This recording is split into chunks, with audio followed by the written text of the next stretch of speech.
Okay,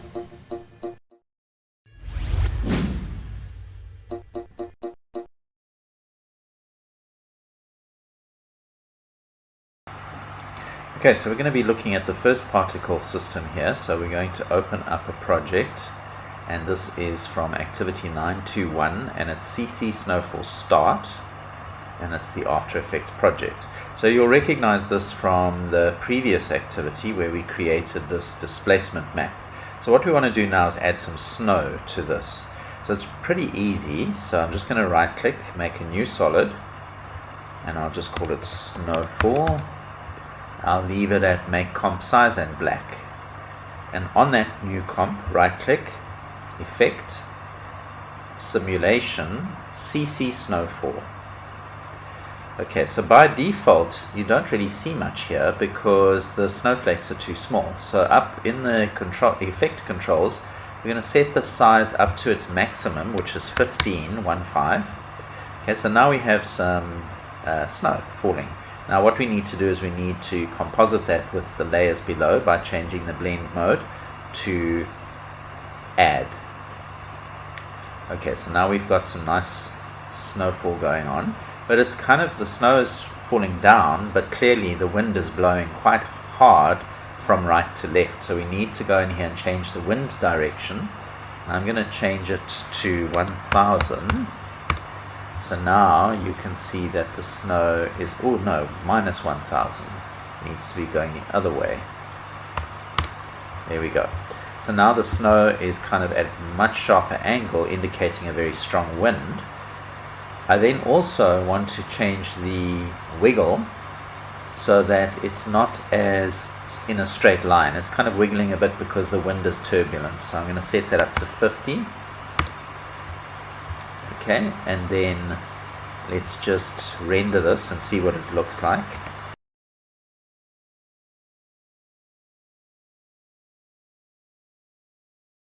Okay, so it's playing back in real time now. So it's a pretty nice three-dimensional snow effect with very little effort. Okay, so you're going to pause this somewhere on your timeline and do a screen grab of this and keep it for submission, and we're going to continue to the next particle system. Okay, so the next particle system we're going to look at is one called foam. So I'm going to go back to project here and I'm going to, first of all, we want to actually make a particle here. So this is something you can do with particle systems, is you can choose something as a particle or even make your own particle. So what we're going to do is make a new comp, and I'm just going to call it star, and let's set the size to 100 by, and we're going to uncheck lock aspect ratio, 100 by 100. Okay, and 25 frames per second, and we'll set the duration to 3 seconds. Okay, and then we're going to use our shape tools here. So I'm going to choose the star tool, and I'm just going to drag a star out, and then just with my selection tool, don't worry about how pixelated it is because it's only 100 by 100, because it's going to be a tiny little particle, so the pixelation is not going to be noticeable. And we're going to set a few parameters here. So I'm going to start with a fill of orange and a stroke. I'm just going crazy with color here. I mean, I'm not saying this is a brilliant look, but I want these to be really noticeable particles, and then I want the particles to actually animate, to have something happening. So in my shape layer here, and we're going to learn about shape layers a little bit later on in this learning unit, I'm going to go to the Polystar settings, and I'm going to go to Polystar Path, and you'll see here's number of points. So that's the first thing I want to animate. So at the beginning of my comp, I want to put stopwatch on, and it's at 5 points. Then I want it to go approximately halfway. I'm not measuring it here, and I'm going to change the number of points to 15, and then I'm going to go to the end and change them back to 5. So if I just play this back, I've got something like that happening. Okay. The next thing I want to do is I want to change the inner and outer radius. So at 0 seconds, inner radius, outer radius, and inner roundness and outer roundness. Okay, and then I'm going to go all the way to the end and put another keyframe for each one of those properties. So we're holding those settings at the beginning and end. Then somewhere in the middle, I'm going to change the radiuses. So I'm going to take this one out, take this one in, change the roundness. Okay, I'm just doing like random stuff here. Okay, and maybe take the outer radius, no, inner radius out a bit more. Okay, and I think I just need to position this more in the center. So I've got this going on. Okay, some kind of nice, like, psychedelic, trippy pattern going on. And now I want to change the colors, so I'm going to go down to fill, and I'm going to put the stopwatch on for that orange, and then I'm going to go to the end and make a keyframe, so it starts and ends on orange, and somewhere in the middle there I'm going to change that color to lime green. So if I play this back, okay, I've got some kind of interesting particle, like psychedelic particle. So once you've finished with this, we want to render this out so that we can use it as a particle. So with this composition selected, go to composition and add to render queue. And over here we want to go to output module, and we want to click on the word lossless, and we want to choose here RGB plus alpha. That means that we're going to get transparency around the star. And then what we also want to do, so it's going to be QuickTime format, we want to post render action is to import.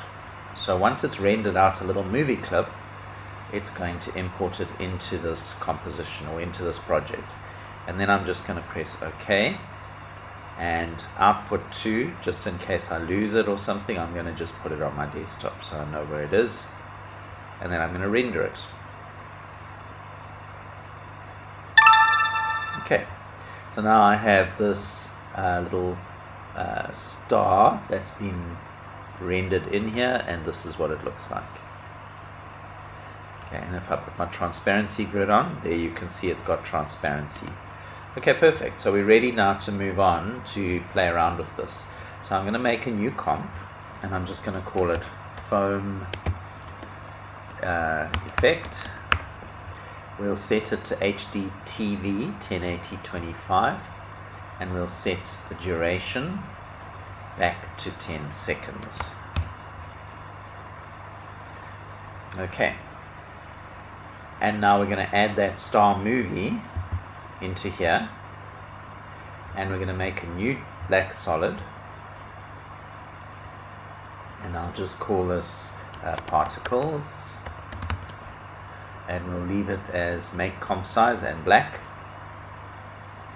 And we're going to add the foam effect to this layer. So right click, effect, simulation, foam. So you can see by default we've got that sort of foam effect going on. So what we want is we want this to use the star, but can you see the way the star is only 3 seconds, whereas our comp is 10 seconds. So what we need to do is go back to our project, select the star movie item, and go down here to interpret footage and set the number of loops. I'm just going to say 15 just so that it's enough. And now I can actually drag this out to extend it to the end of the comp, so I get that star playing the whole time.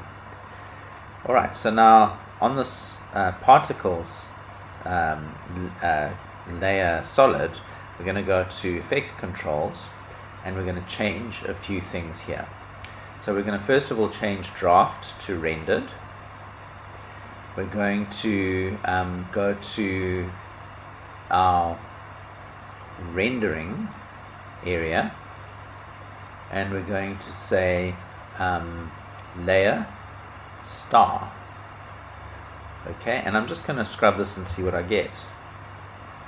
Okay, so it's not working there, so I'm going to say bubble texture is going to be user defined. Okay, so now I have my star. So if I just play this back, I have my little star animation happening and playing over and over again. So that's just the basic sort of application of the foam particle system, and it's kind of a fun system to use. But what if we want to do something a little bit more controlled with it? So we're going to do another exercise as part of this, where we're going to do something much more sophisticated. Okay, so the next effect, or the next exercise we're going to look at, is taking our particle effect foam to the next level and do something a lot more complex. So we're going to create a new composition, and it's going to be HD TV 1080 25 and 10 seconds, and we're just going to call this Coke advert. Okay, we're going to import two files, this Coke logo and this Coke bottle. We're going to pop the Coke bottle down here, change the scale to 66%. We are also going to make a new solid, and we're going to call it Coke Bubbles. Make sure it's comp size and black, and we're going to apply the foam effect. So effect, simulation, foam. Right, and I'm just going to move a little bit along so we can actually see what's happening with that foam. So in the effect controls, we're going to go to producer first, producer point. We're going to take that little target and we're going to click at the bottom center of the bottle. So that's where the bubbles are going to come from. And then we're going to change the number of bubbles. So we're going to change it from 1,0 to 2.5. Okay, so it's slightly more bubbles coming out. Okay, we're then going to go to the bubbles category. We're going to set the size down to 0.14. So there's smaller bubbles. Okay, that looks better. We're also going to leave the size variance at 0.5. We're going to change the lifespan to 530, so these bubbles live longer, and the strength to 87, so they don't pop easily. Okay, so that's the bubbles section. Under physics, we're going to set the initial speed to 0.8, and we're going to leave everything else the same except the turbulence. We're going to set to 530. Okay.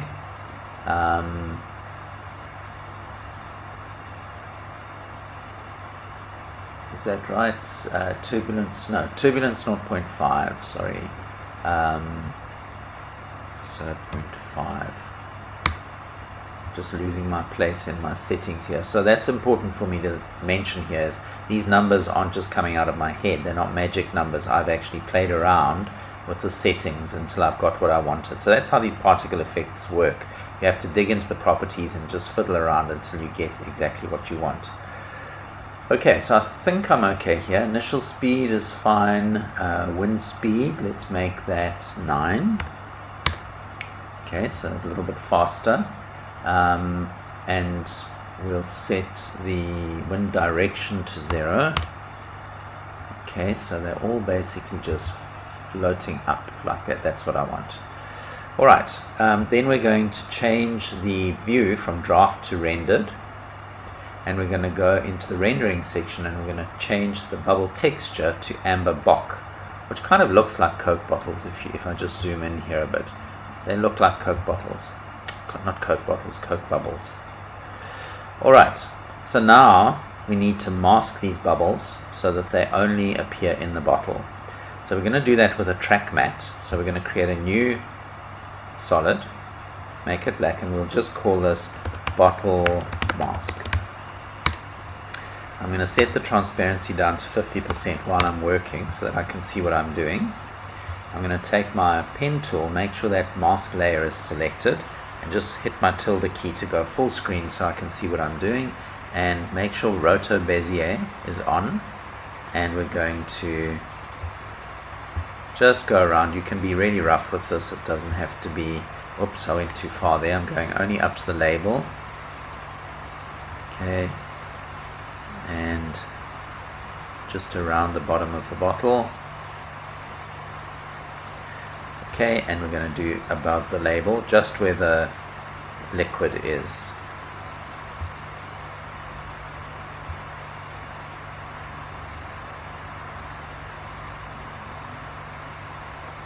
Okay, tilde key to go back down, set our transparency back up to 100. Okay, so we're going to use that top layer as a track mat for the bubbles. So we're going to select the bubbles, Coke Bubbles layer, go to our track mat column and choose Alpha Matte Bottle Mask. So if I play this back now, you'll see that the bubbles kind of go up inside the bottle, which is what I want. It's kind of an exaggerated effect, but that's fine. Alright, so next what we want to do is put in a white solid in the background. So right click, new solid, and we'll just call this background and set it to white and put that at the back. Alright, and then we're going to go back to our project panel here, take this Coke logo, drop that at the top and scale it, and just position it with our selection tool, position it down here. Okay, so what we're going to do is use that also as a track mat. So I'm going to take this Coke Bubbles layer and I'm going to go to Effect Controls and select that foam effect and copy it. So Command or Control C. I'm then going to make a new solid. I'm going to call this Coke Bubbles 2. Make sure it's black. Okay, and that's going to go underneath the Coke logo. And on that layer, let me just make sure, I'm going to go back to Coke Bubbles, select foam, copy, go to Coke Bubbles 2, paste. So I've got the same effect, but this time I'm going to make some changes to it. So the changes I want to make is the producer point. Okay, so under producer, I'm just going to set the Y value to 1017. Okay, and the producer size, we want it to be bigger on the x-axis, so it's emitting bubbles from a wider range. So 0.45 is good, and Y we'll just say 0. Okay, so it's just all coming from the bottom, bubbles coming from the bottom like that. We're going to set the production rate to 100. Okay, so lots of bubbles. And then we're going to go to the bubbles section and we're going to set the size of the bubbles to 0.05. So they're much smaller bubbles. And everything else I think we can leave as it is. Okay, so now we're going to use this PNG as our track mat. So for the Coke Bubbles 2 layer, track mat, Alpha Matte, Coca-Cola logo. So now you can see when I play this back, I've got the bubbles coming up in the shape of the Coca-Cola logo. I hope you've enjoyed this video. Please subscribe to my YouTube channel and see you next time.